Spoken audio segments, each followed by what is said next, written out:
Judges of the court. Catching World Health Organization's eye, long-acting Director General of Health Dr. Amoth is now the WHO Executive Board Chair. I've come from different backgrounds, but now you find that it's a friend who has done that. Tafadhali, comrades, it is the high time that we be ourselves cured. Police launch probe into murder of Masinde Muliro female student. Snake from the sky. Man admitted to Mwingi Hospital after snake landed into his car.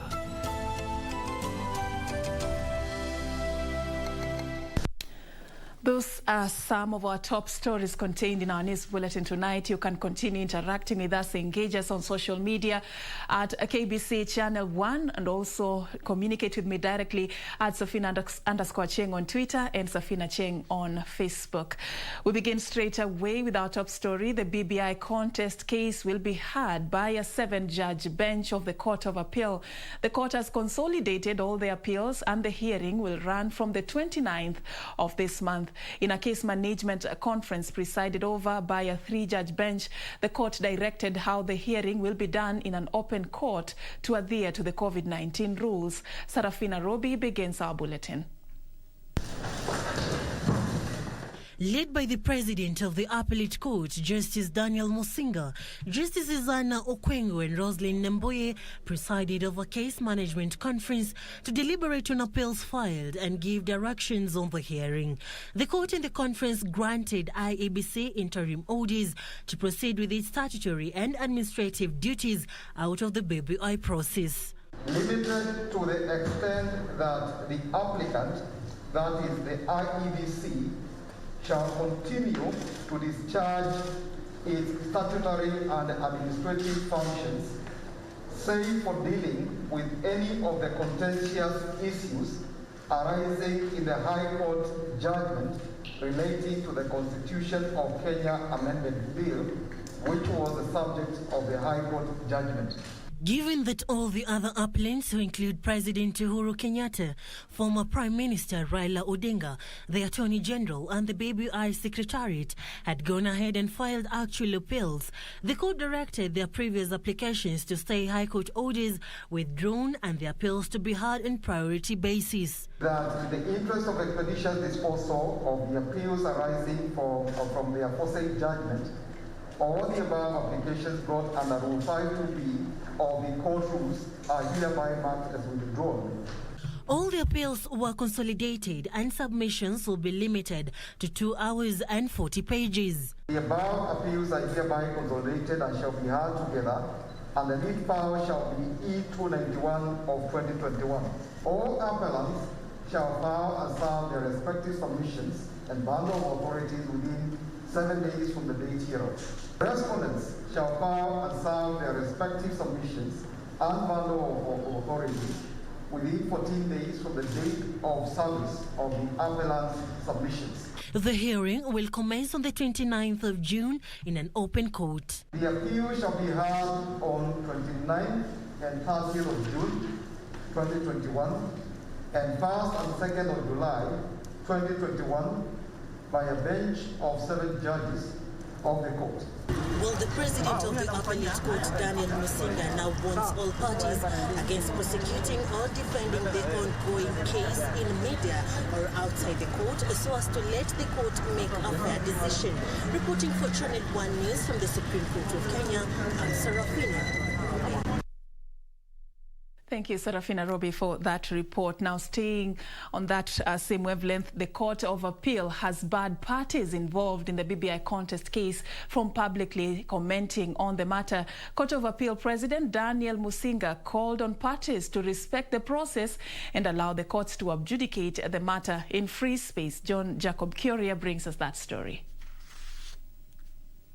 Since the ruling made on the 13th of last month, tirades have been directed at the 5-judge bench by the political class and a section of legal pundits for engaging in judicial activism.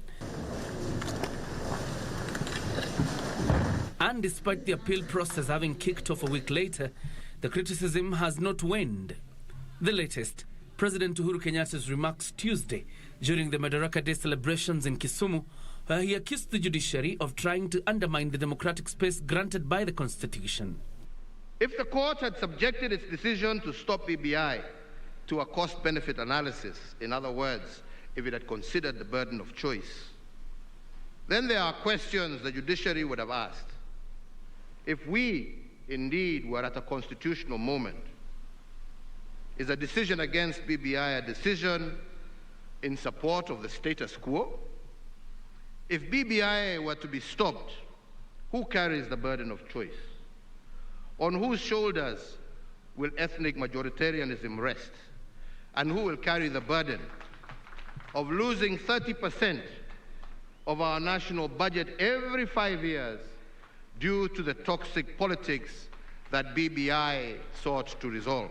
My Lord and Majesty, my name is Mugomi. And Wednesday, during a case management conference, lawyers representing some of the respondents raised the matter before the three-judge bench involved in the conference. This prompted Court of Appeal President Daniel Musinga to warn the parties and their lawyers against prosecuting the BBI case in the media. Let us realize that we have an important judicial process that must be handled in a very sober manner, and let us not begin to, as it were, prosecute or defend our respective positions outside there in the media. Judge Musinga calling on the parties to allow the court to adjudicate the matter without undue pressure. Please allow the court to make a fair, properly informed decision without unnecessary attacks, comments by all concerned. This as a section of the clergy called on the executive to cease from attacking the independence of a judiciary. In an apparent reference to the Madaraka Day remarks, the Church and Clergy Association of Kenya urged the judiciary to be a fair arbiter. They rule any case according to the law and according to the merit of the case presented to them. We are advocating for completely obedience and respect of judiciary, and we expect the new CJ will not let down Kenyans on that.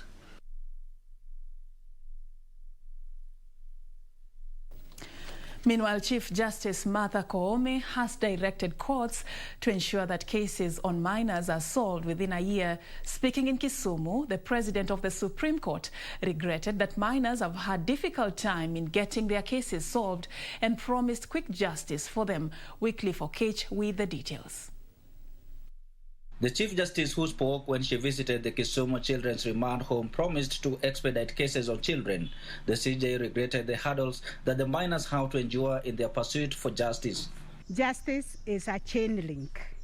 Everybody is owning a part of that chain. And whoever drops it, we all drop it. So we are not in the business of blaming anybody. Justice Koome further revealing that the National Council on Administration of Justice will work tirelessly to rid the justice system of minors whom she said do not belong in confinement institutions. Our children are our bridge to the future. And if we fail our children, I think we have no business to be in these offices. They are central to the services that we render.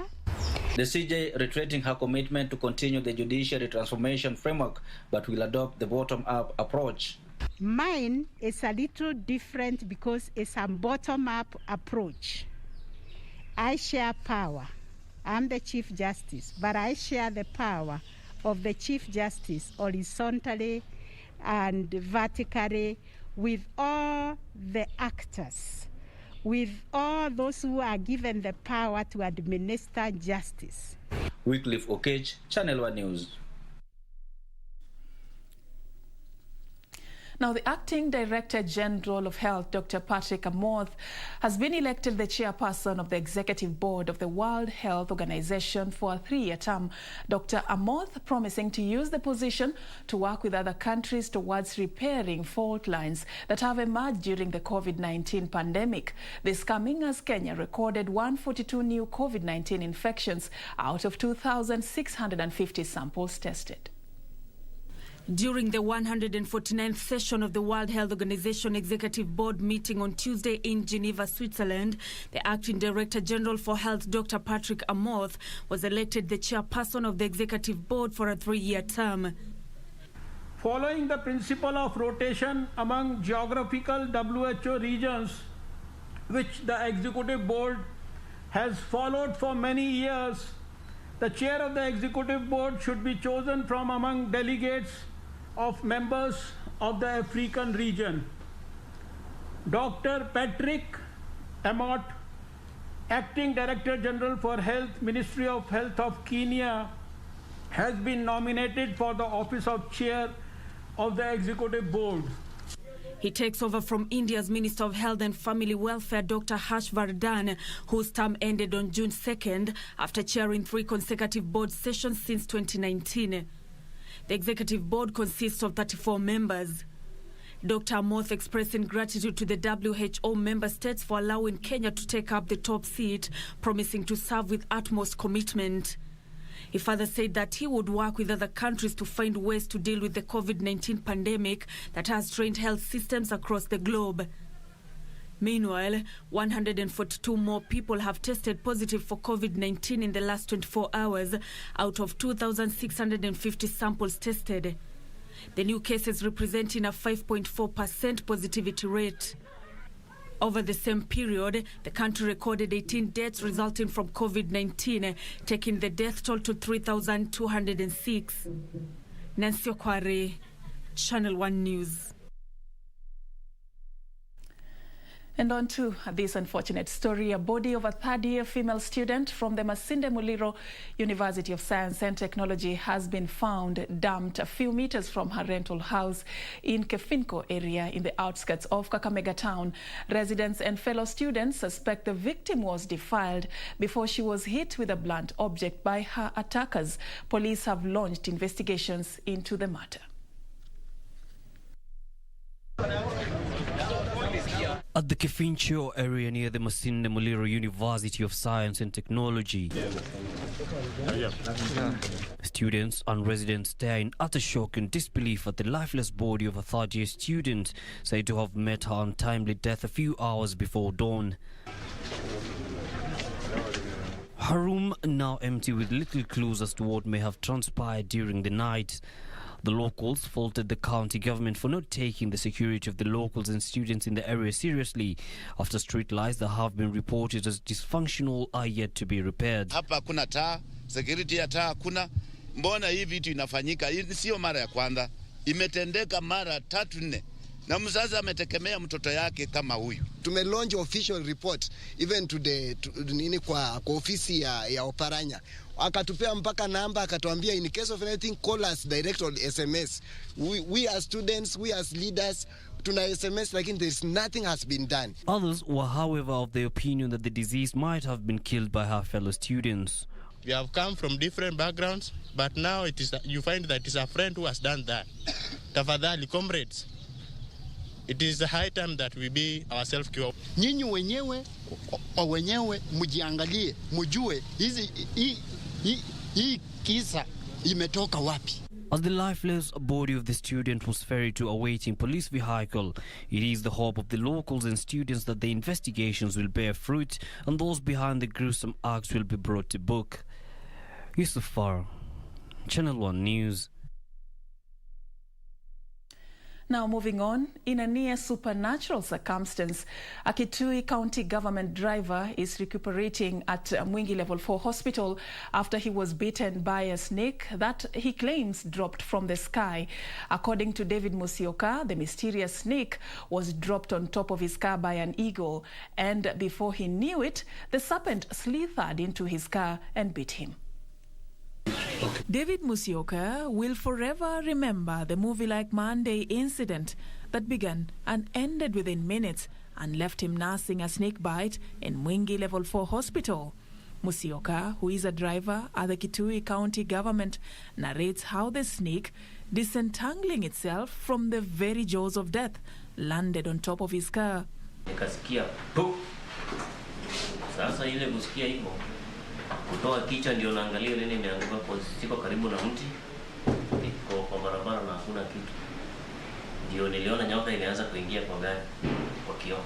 The fight, the confusion and the screams attracting nearby Kwambugu Market residents. Ndogo kuangalia nifanye nini, akaweza kunima kwa mkono. Nitoka naye kiwa kwa mkono mpaka kwa barabara. Na watu wenye waliniona wakakimbia, wakakunjia, wakaweza kuua ile nyoka. But as his rescuers were discussing on how to rush the patient to the hospital for treatment, the forgotten predator, that's the ego, had other ideas. All of a sudden kidogo tu wakitafuta venye watafanya hiyo nyoka waichome ama nifungiwe niende naye. Ule mwewe akakuja mpio, akachukua huyo nyoka tena na wakapanda juu. Musyoka is responding well to treatment at Mwingi Level 4 Hospital. The incident has now been turned into a fertile imagination by locals. Kwa vile watu wanaongea, watu wameongea wengi sana kuhusu hiyo nyoka, ni shetani alitumwa wala ni nini. Wataongea lakini mimi niko sawa.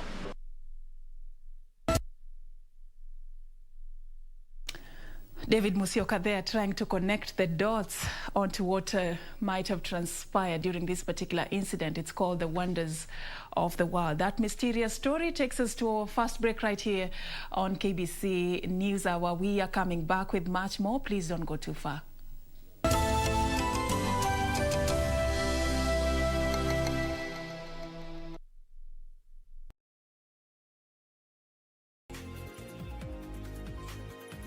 Did you know that a life policy can be used as an investment that provides for future savings paid upon maturity?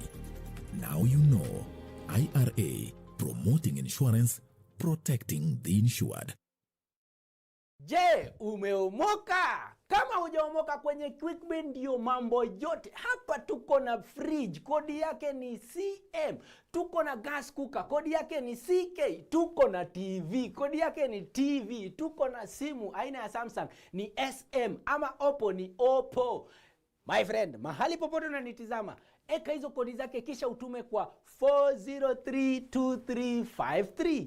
4032353, alafu utakuwa unaomoka na hizi bidhaa. Kumbuka, kwenye QuickBin ni bidhaa bora zaidi kwa bei ya chini. Kupata skiza tune hii, sala ya imani na matumaini, dial *811 *815 #. Sala ya imani.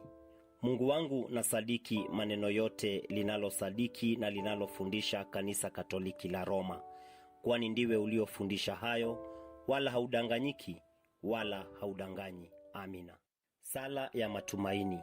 Ili kupata skiza tune hiyo ya sala ya imani na matumaini, dial *811 *815 *811 *815 #. The greatest rally in the world is back in Kenya. Catch all the action of WRC Safari Rally live and exclusive on KBC Channel 1 from 24th to 27th June. See the world's best drivers navigate their machines on Kenya's rough terrain at breakneck speeds. Experience the thrills, adrenaline, drama and excitement as man and machine do battle. Don't miss out. WRC Safari Rally, live and exclusive on KBC Channel 1, your true sports partner. Next on. Bye. Okay. Tiff. What is it, Eric? Is a Tiff. At least find out who Glenn is working with. Ndamsaka alafu nitakushow. Kama unataka uzuri, usichukue pesa ya huyo mama. Utaenda jela. Unataka kumwaga uga. What do you think is going to happen once you solve your father's mystery? Let's wait and see. If I go down for anything whatsoever, you better believe I'm taking Joel and Chris with me. I can't take this anymore. I'm done. Cheki, mimi naona tuishie, wewe zidi. So this is your game plan?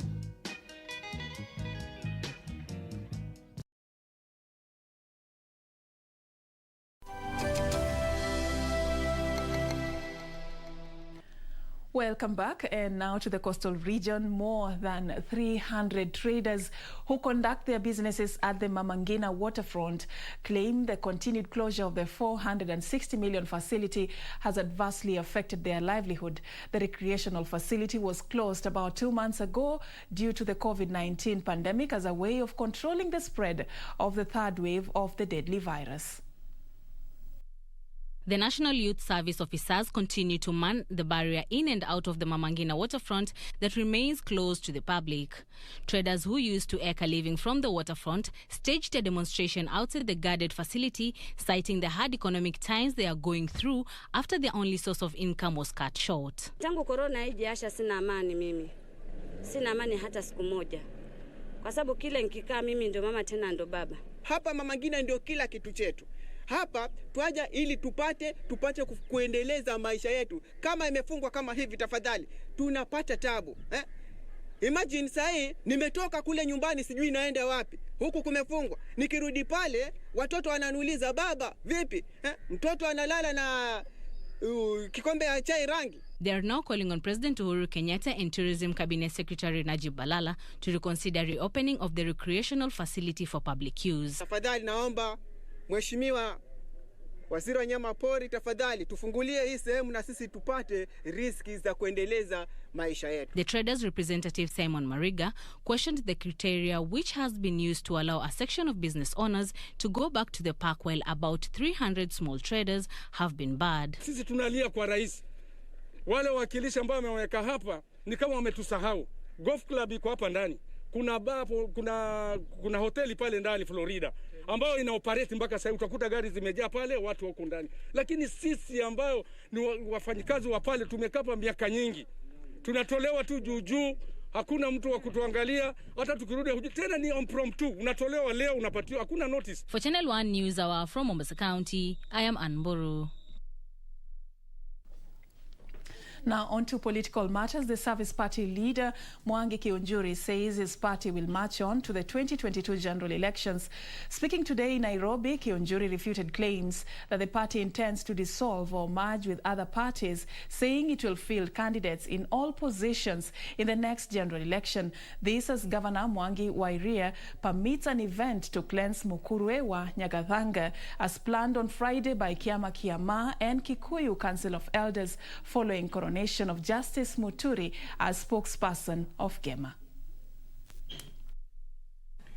The Service Party of Kenya has dismissed plans of dissolving or merging with other parties, saying the party will only form a coalition with other parties of goodwill. The Service Party leader Mwangi Kiunjuri says his party will not be intimidated and will ensure that it fields candidates in all elective positions in the next general election. Our deliberations have dealt on the preparedness of the 2022 general elections, acceleration of recruitment of party members, and strong aspirants. We said TSP is a grassroots national party. As such, we have continued to do our listening tours that have enabled us to establish focal points in several counties. This even as he refuted claims that he has been endorsed as the Deputy President William Ruto's running mate in the 2022 general election. William Ruto, vile mnamuonanga yeye ni mjinga. William Ruto ataangalia mlima, aangalia hao viongozi wote, awaangalie, apime vizuri, aite wazee, aangalie ni nani anafaa. Na unajua sisi tunasemanga wakati unaenda kuota moto ambaye ni ya wazee, lazima ukuje na kuni. Elsewhere, a section of Kikuyu elders have organized an event to cleanse Mukurwe wa Nyagathanga Shrine, which is in Murang'a County on Friday, following the installation of the National Assembly Speaker Justin Muturi as spokesperson of Gema communities at the shrine. Subsequently, Governor Mwangi Wairia has given a note to the event. Na ujumbe ambao wameleta kwa serikali ya county ya Murang'a, serikali ambayo ina haki ya kulida madhabahu ya Wakikuyu kule Mukurwe wa Nyagathanga, kuniambia kwamba wana shughuli katika mkoa wa Nyagathanga Ijumaa, ni kesho kutwa, wana shughuli ya kutakaza madhabahu yetu. Kwa hivyo mimi nawauliza watu wasikuje kuharibu sherehe kwa kujaza askari. Huko hakuna vita, mahali penye wazee hakuwezi kuwa na vita. Na kama wanataka kukuja, wakuje kama maombi ama wale wa security ya kawaida, na ningependa wale ambao wanataka kuja tuombe pamoja. Kakamega Governor Wycliffe Oparanya has in the meantime petitioned President Uhuru Kenyatta to revive key stalled projects in Western region in the spirit of the handshake. Nina hakika hizi projects zikimalizika zitakuwa zimeinua watu wa Kakamega na pia watu wa magharibi mwa Kenya juu kabisa, na ndio tunataka rais mwenyewe akuja hapa vile amekuwa Kisumu. Wakati alikuwa Kakamega tulikuwa na Mashujaa Day 2019, hatukuwa na mipango vile tumekuwa na mipango saa hii. Timothy Kipnusu for Channel 1 News. Thank you, Timothy Kipnusu, for that report. Now, Nandi and Embu governors were on Wednesday hard pressed to explain how they used millions of shillings meant to fight coronavirus pandemic amid glaring evidence from the Auditor General's report of mismanagement of funds. The governors told the Michael Mbito-led committee some of the errors noted were not genuine and that in some instances the counties had to procure more items in readiness for the second wave, a move the Auditor General says was contrary to the procurement procedures. Gladys Mungai tells us more. The Senate Committee on Health on Wednesday sought answers on the alleged misuse of millions of shillings by the Embu and Nandi counties after the Office of the Auditor General in its audit queries indicated massive loss of millions of shillings of the monies meant to caution Kenyans from the virus. Senators seeking to understand why the county government of Nandi used over 200 million shillings in medical allowances and procurement of items, yet the funds were not budgeted for and approved by the county assembly. This as Embu County executive, who had appeared virtually before the committee over COVID-19 funds queries, denied payment of undelivered items and double payment of staff. An embattled Nyandarua County Speaker, who earlier today appeared before the devolution committee, says his rules have been orchestrated by the governor over his stand on corruption in Nyandarua. Speaker Ndego Wahome, who in his submission says the Ethics and Anti-Corruption Commission must investigate corruption in Nyandarua, claims 10 members of the county assembly who are supporting him can no longer access the assemblies for refusing to vote for his removal and have since been removed from committees. Nyandarua is a case that should be used by the Senate to clearly send a message to devolution and to the governors who believe that they should not be accountable to anybody. Because the problem share of Nyandarua is about the assembly being firm on issues of corruption. Not be dealing with fresh allegations every other day we meet or fresh developments every other time we meet. We will therefore, as a committee, retreat and define the issues that we will wish to determine and also those that should go back to the county assembly. Meanwhile, the Energy Committee has summoned Energy Cabinet Secretary over the rampant increase in fuel prices in the country. We are invoking the relevant law in accordance with the orders of the Senate, and he is being summoned, which is a serious matter, to appear before this committee on June 14th, failure to which we will invoke the enforcement of the law to make sure that he appears and answers questions as required by the law, as required by the Constitution, on behalf of Kenyans. For Channel 1 News, I'm Gladys Mungai. From Parliament, let me take you along the corridors of justice, where the court has adjourned a criminal case facing businessman Humphrey Kariuki over his health concerns. Peter Njenga, who is the second accused, said that Kariuki was not in a position to stand trial until cleared by his doctor. Meanwhile, a man has been arraigned before a Maralal court for impersonating as a Kenya Defence Forces official with intention to defraud. The court adjourned a criminal case against businessman Humphrey Kariuki on health grounds. According to the second accused, Peter Njenga, Kariuki was not in a position to stand trial. Kariuki's lead lawyer, senior counsel Philip Murgor, also withdrawn from representing him. However, his other lawyers, Kioko Kilukumi and Cecil Miller, told trial magistrate Francis Andai that they were ready to proceed with the case in which their client was charged in 2018 on allegations of tax evasion. The magistrate directed that the second accused, Peter Njenga, avails the medical report on 9th of June 2021 for the court to make consideration on how the matter will proceed. Meanwhile, a man has been arraigned before a Maralal court in Samburu County to answer to charges of making a false Kenya Defence Forces document with an intent to deceive or defraud.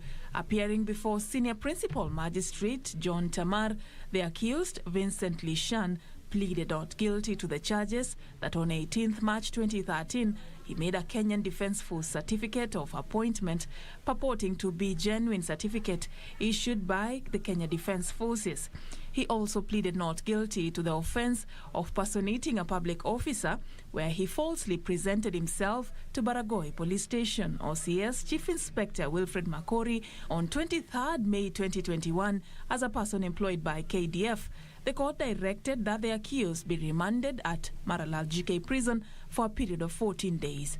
And the Marsabit County-based police constable who was arrested over the brutal murder of a matatu conductor in April this year at Stage 1 in Ongata Rongai, Kajiado County, has pleaded not guilty before a Machakos High Court.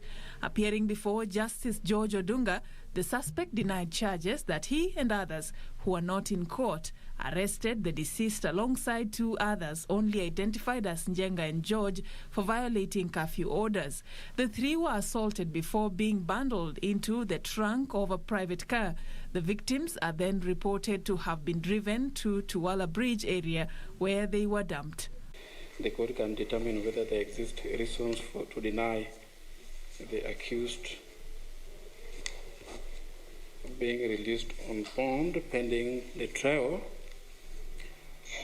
while ordinarily the prosecution should, by the time the plea is being taken, have decided and prepared an affidavit by which they intend to oppose the release of an accused on bond. In this case, I'm informed that there are vulnerable witnesses that ought to be protected, considering the interests of the accused, the witnesses, and the prosecution. I direct that the prosecution do file and serve an affidavit within 2 days. Reporting for Channel 1 News, I'm Serfine, Achieng, Ouma. Now, moving on, tension reigned high at KISII County Assembly Wednesday following a court order restraining the beleaguered Speaker David Kombo. The House failed to resume its proceedings as a faction of members opposed to the Speaker's return vowed to prevent his entry into the chambers. More of this and others in our county newsroom. Riot police and county enforcement officers barred anybody from accessing the county assembly by cordoning off its precincts, with the mayor's being returned for safety. The speaker had been out of office fighting legal battles over an alleged impeachment. Enraged residents of South Mugirango claimed a political motive from a group of MCAs sponsored by the county executive to reject the speaker. Kama sisi watu wa South Mugirango na vijana kwa jumla tunasema ya kwamba tuheshimu court na ile mawaida yote imetolewa, tungoje koti amue peke yake. On the same charters, The Kenya Medical Supplies Authority, KEMSA, has in the meanwhile moved to decentralize its services and reduce the time taken to deliver medical supplies to public facilities. Under the new reforms, the authority will open 3 new depots in Mombasa, Kisumu and Meru as one way of bringing services closer to the people. This came as the medical supplier noted that the 2.4 billion shillings it was owed by counties was adversely affecting service delivery. If we don't get paid in time, you'll find that there's a knock-on effect. We are unable to pay our suppliers on time. Therefore, our order fill rate is low. So that's what we are trying now to close that loop. And it's one of the reasons why the county pharmacists are here. We're having this forum so that we can show to our customers, the counties, where we are on that and what it means to be owed the kind of money that we are owed. Elsewhere, chicken farmers in Migori County are soon set to reap big if proposed multi-million chicken processing plant is constructed within the proposed 3-month period. Speakers during the groundbreaking ceremony for proposed chicken processing plant at Nyailinga, Suna West Sub-County said the project will empower farmers at the grassroots level. I hope this will go a long way to increase profitability of chicken value chain among the farming community. This plant will receive and slaughter live birds aimed at value addition for the farmers. Meanwhile, threats from marauding elephants have adversely affected learning at Ikilunyeti Primary School in Merueshi, Kajiado East Sub-County. Pupils are forced to report to school at 9 a.m. and leave by 3 p.m. The residents in the area are lamenting that their children get to school late and this is affecting their performance. Mambo ya wanyama sasa tutaweza kuwa aidha marafiki ama tutajua namna ya kuishi na wao. Kwa sababu shule yetu imepakana kabisa na pori. Na ikipakana na pori basi tunanyang'anyana vitu nyingi. Maana watoto wetu wanaenda kwa mito, wamama wanaenda kwa mito, ng'ombe wetu wanakunywea hapo. Wakati mwingine wanakuja na wanaziba yale visima vya maji. And at least 10,000 learners from Thika Town constituency, Kiambu County, have benefited from bursaries worth 27 million shillings from the local CDF kitty. Area MP Patrick Wanaina, while issuing the checks, claimed that the area has been receiving meager funding from the government compared to other constituencies with high population. The 3,000 would have increased to about 6,000. Today, as I speak, I know there are some constituencies that are doing 50,000 per student, 100,000 per student. Beatrice Gatonyangetich, Channel 1 News. Elsewhere across the globe, fears of environmental disaster emerge as cargo ship ferrying chemicals sinks off the coast of Sri Lanka. The Singapore-registered ship had been on fire for almost 2 weeks before the blaze was put out this week. However, the Sri Lankan and Indian navies had worked jointly over the past few days in an attempt to put out the fire. It is feared that hundreds of tons of oil from fuel tanks could leak into the sea, devastating nearby marine life.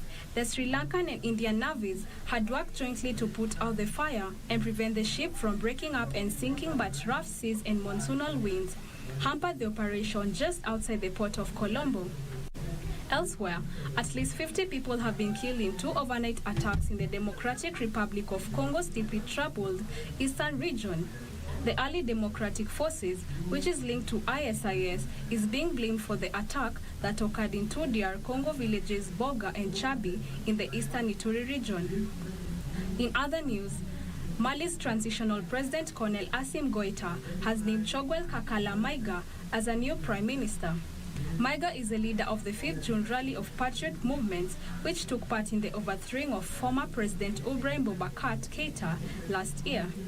The former President Mokhtar Owen and former Transitional President Bando, who are accused of violating the transitional agreement, resigned last week after another coup.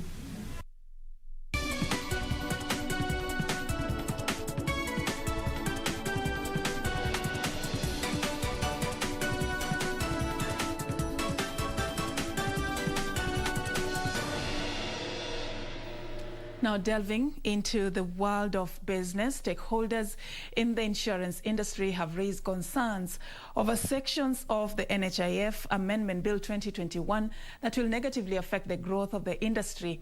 Association of Kenya Insurers CEO Tom Geshuhi says the proposal to make it mandatory for every Kenyan above 18 years to contribute and be a member of the NHIF in both formal and informal sector, and the requirement for employers to match employee contribution will impact the cost of labor. The NHIF Amendment Bill 2021, currently before Parliament, proposes that every Kenyan above 18 years make an annual 6,000 shillings contribution to the National Hospital Insurance Fund. The government-backed National Hospital Insurance Fund Amendment Bill seeks to make it compulsory for every Kenyan to contribute 500 shillings every month for outpatient and inpatient services. Although the proposals have been backed by Kenyans, stakeholders in the insurance industry say the requirement for employers to match employee contribution will impact the cost of labor, adding that employers who have supplemented their employees' NHIF insurance cover with private medical insurance may withdraw or considerably reduce private insurance benefits to employees to mitigate rise in labor costs. Association of Kenya Insurers CEO Tom Geshuhi says the bill, if passed in its current form, will deal a blow to the insurance industry premium, which contributes slightly over 2% of the country's GDP. He proposes that employers who are able to sponsor their employees for private medical covers be exempted or allowed to opt out, provided they are able to demonstrate that they are offering more than the basic healthcare services. Geshuhi further says the bill should provide room and encouragement for voluntary action by individuals to provide more than the minimum required cover. The bill also proposes that where one has a private insurance, the private insurer will be required to pay first, and NHIF will come in once the benefits from the private insurers are exhausted. This, according to Geshuhi, will increase the cost of providing medical insurance, reducing the uptake. Aki is also calling for total overhaul and restructuring of NHIF as recommended by the committee of experts appointed by the government 5 years ago. And moving on, Kenya Electricity Generating Company PLC, KENGEN, has started drilling the first geothermal well for Ethiopia Electric Power Company, setting in motion phase 2 of the 7.6 billion shillings contract. KENGEN Managing Director Rebecca Miano said the exercise that started last week saw the drilling of the first hole to 29 meters within 8 hours. The move by KENGEN to commence phase 2 of the project follows completion of phase 1 of the contract by the consortium partners, under which 2 rigs were delivered to Aluto site in Ethiopia. The first phase entailed a purchase of drilling rigs, while phase 2 entails provision of drilling services. KENGEN says it is now supplying about 30% of the component of phase 2, which translates to about 620 million shillings. Under the World Bank Finance project, a total of 8 wells will be drilled in Lot 1, using 2 rigs with an expected revenue of 620 million shillings. Each rig is expected to drill 4 wells within a period of 1 year. Depending on the outcome of Lot 1 wells, an additional 12 wells may be drilled under Lot 2, bringing the total to 20 wells. In October 2019, KENGEN signed a contract with Tulumoye to drill 12 geothermal wells and also supply, install, operationalize and maintain water supply system for the project. Besides Ethiopia, KENGEN has also secured a 709 million shillings contract to offer commercial drilling services in Djibouti. Alan Auko, Channel 1 Business. Meanwhile, Equity has been ranked Best Overall Bank in Kenya and Best Bank in Sustainable CSR in the 2021 Banking Awards. The awards by Think Business also ranked Equity Bank as the best Tier 1 bank in the country. Family Bank has received a formal approval from the Capital Markets Authority to raise up to 8 billion shillings through a multi-currency medium-term note by way of public offer. Details of this and more in today's corporate briefs. In the leadership categories, Equity Group MD Dr. James Mwangi was crowned CEO of the Year for his contribution to financial inclusion, for steering the dynamism of the region's banking sector, and for his role in championing corporate social investment in the various communities that Equity operates in. The Banking Awards by Think Business, which have been running for the past 16 years, are organized by Think Business Limited, a research company specializing on the financial sector. Elsewhere, Family Bank has received a formal approval from the Capital Markets Authority to raise up to 8 billion shillings through a multi-currency medium-term note by way of public offer, in what the bank said is to strengthen its capital base and support lending. Family Bank CEO Rebecca Mbithe says through this capital raising, the bank is eyeing to strengthen its capital base to support lending to micro, small and medium-sized enterprises and heavily invest in technology infrastructure while diversifying its product and market offerings. Finally, Miraa traders have appealed to the government to scout for new export markets for their produce. The farmers say they are incurring huge losses following the ban on Kenyan Miraa by the United Kingdom, the Netherlands and the Republic of Somalia. In June 2014, the United Kingdom, home to one of CAT's biggest markets, declared the stimulant a Class C drug and banned all imports, plunging Miraa farmers into huge losses. The traders say they used to export 50 tons of cat to Somalia daily, raking in more than 180 million shillings from Somalia. Naomba tu kwa CS wetu wa agriculture Peter Munya aweze kutuangalilia soko la miraa hata nchini Kongo. Kuna watu wanahitaji miraa Kongo, kuna watu wanahitaji miraa Mozambique, kuna watu wanahitaji miraa nchi jirani hapa ya Somalia. Waziri wetu wa kilimo Bwana Munya, bile unafanya KTNDA ndio wakulima wa mayani wafaindike, fanya pia kwa sisi watu ya miraa tuweze kufaindika na haya marekebisho yote ambayo unafanya. Tutekeleze bondi ya miraa ambayo itakuwa inashughulikia tu mambo ya miraa.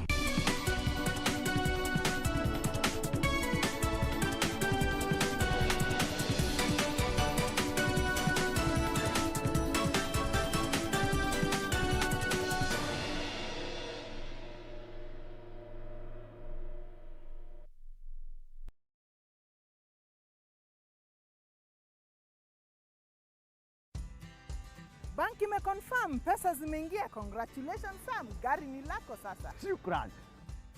Oi boss, si uniache insurance yako nitumie kabla nijipange. We, insurance ya gari haiwezi kuwa transferred kwa mtu mwingine. Sina habari na nikuulize, hii comprehensive insurance inakava vitu gani? Comprehensive motor insurance inakava gari linapoharibika wakati wa ajali pamoja na uharibifu wa mali ya mtu mwingine, gari likiibiwa au likichomeka.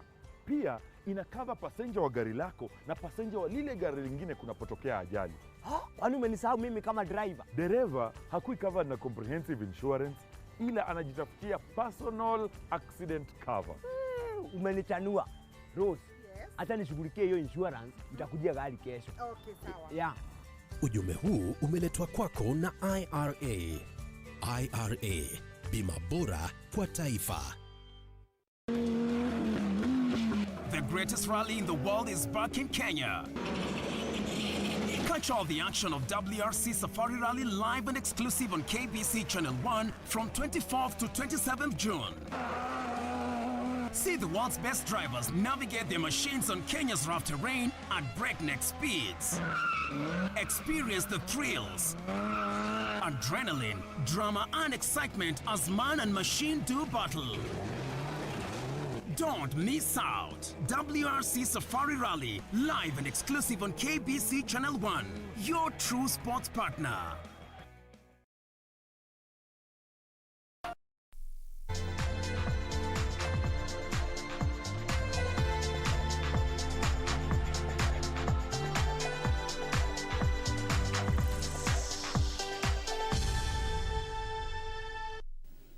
Time now for us to cross over into the world of sports. Now, Kurume City has pulled out of hosting Team Kenya for the Tokyo Olympics pre-games training camp. The communication received by Olympics Kenya from the city officials said COVID-19 infections have rapidly spread in Kurume since mid-April. In addition, the officials said the nationwide spread of infection did not subside even in May. Kurume also communicated that the sports facilities that were scheduled to be used for the pre-games training camps are being utilized as vaccination venues. All qualified teams except athletics, middle, long distance and swimming were scheduled to travel starting 7th July for the pre-games camp to acclimatize ahead of the games.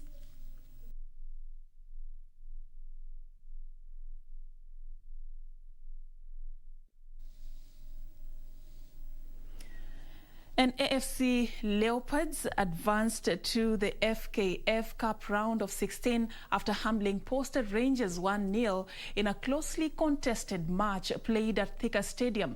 Bidco United also made the cut after seeing off Typhoid 7-0. AFC Leopards came into the match focused to redeem themselves after losing 3-0 to Bidco United in a league tie on Sunday. Collins Shichenje scored the lone goal for Leopards.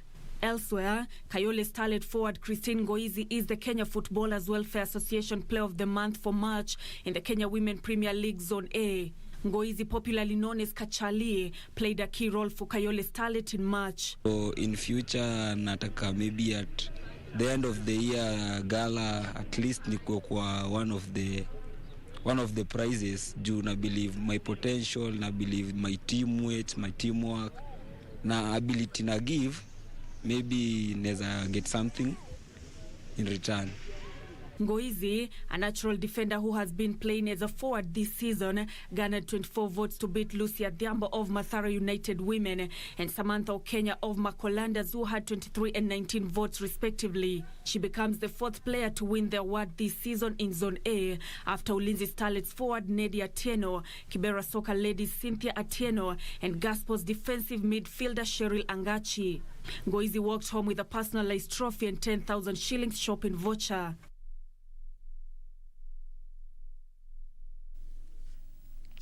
And reigning world under-20 cross-country champion Beatrice Chebet followed up her Doha Diamond League win last Friday with a burst of pace in the final 200 meters win to the women's 5,000 meters at the Meeting International du Mont-Hail in France in a meeting record of 14 minutes, 52.06 seconds. Chebet made her intentions clear from the onset, staying in the leading pack that comprised of Bahrain's Kalkidan Gezanei, Sheila Chepkirui Mascherano, and Burundian Francine Niyonsaba. Chebet sprinted in the final 200 meters to cross the line in 14 minutes, 52.06 seconds. Bahrain's Kalkidan Gezanei took second place ahead of Sheila Chepkirui, who settled for that position. Kenya's Mercy Cherono finished fifth behind Burundian Francine Niyonsaba. Abel Kipsang won the men's 1500 meters, clocking 3 minutes, 33.99 seconds. Chelsea Mwoto took second place in a season's best time of 3 minutes, 34.56 seconds, with Moroccan Brahim Kazauzi third. In the women's 1500 meters, Edna Jebitok took third place in a time of 4 minutes, 7.53 seconds. Daria Bajasevic won the race in 4 minutes, 6.91 seconds, with Romanian Claudia Bosasea second. Poland's Patria Dobek took the men's 800 meters in 1 minute, 44.76 seconds, ahead of Collins Kipruto and Cornelius Tuwei, who completed the podium dash. Bukinabe Hills Fabrice Zango won the men's triple jump with a meeting record of 7 meters, 67 centimeters. Ivorian sprint queen Marie-Jose Talou took the women's 100 meters in 11.06 seconds. Karanja David for Channel 1 Sport. Wales will take on world champions France on Wednesday in their first friendly in preparation for Euro 2020. The trip to Nice will pit Robert Page's men against the side currently ranked second in the world, having lost to Belgium in March. Meanwhile, England's coach Gareth Southgate says Jesse Lingard has to prove that he deserves to be in the England team after being left out of the Euro 2021 squad. Wales prepare to take on world champions France on Wednesday in their first friendly in the preparation of the Euro 2020. Interim manager Robert Page plans to monitor his players' workloads before their opening Euro 2020 match against Switzerland in Baku on 12th of June. France, who won the 2018 World Cup, will be among the favourites for this summer's delayed European Championship, boasting a squad packed with stellar talents such as Kylian Mbappe, Karim Benzema and N'Golo Kante. The goal, Lingard's breaking, here's Antonio as well. Can they get this right? It's to Lingard, is he going to finish this? Yes, he is, it's 2-0. Meanwhile, England's coach Gareth Southgate says yes, Lingard has to prove that he deserves to be in the team after being left out of the Euro 2021 squad. Lingard endured a difficult time at Manchester United over the past couple of years and barely featured for the sides this season, playing in 2 Carabao Cup games and the FA Cup third round. He joined West Ham on loan for the rest of the season in January, where he showcased his abilities, scoring 9 goals in 18 games to help the Hammers qualify for the Europa League next season.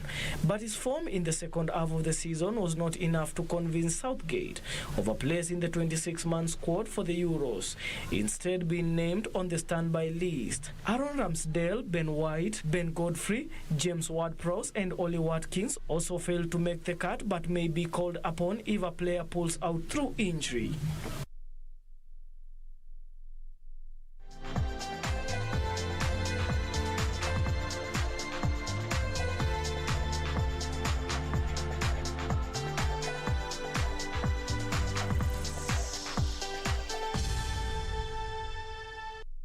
It's a few minutes to 10 p.m. That's how we wrap it up right here on Channel 1 News Hour. Thank you so much for your company.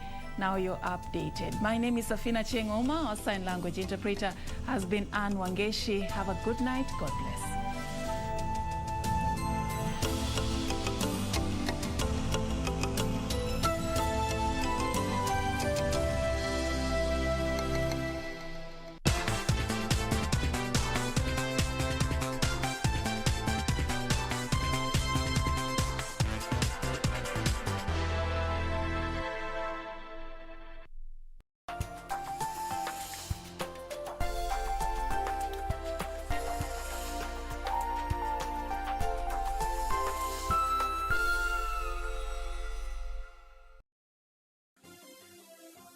Vera Beauty College.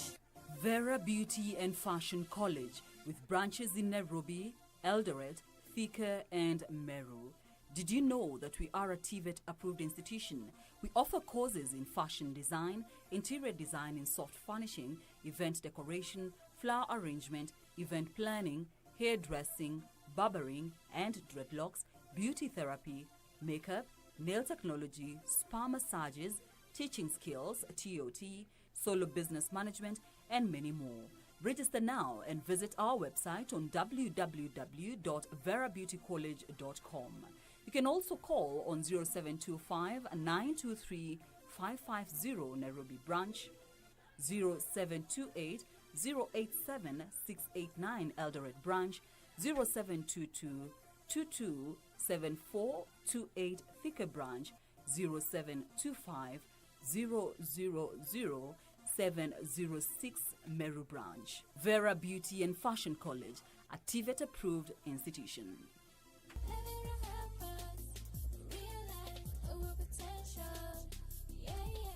Next on. Sasa poa sana. Umekaa muda bila kuja hapa. Si ni last time mlinitengeneza nywele vibaya sana. Oh, na vile tumetengeneza vizuri.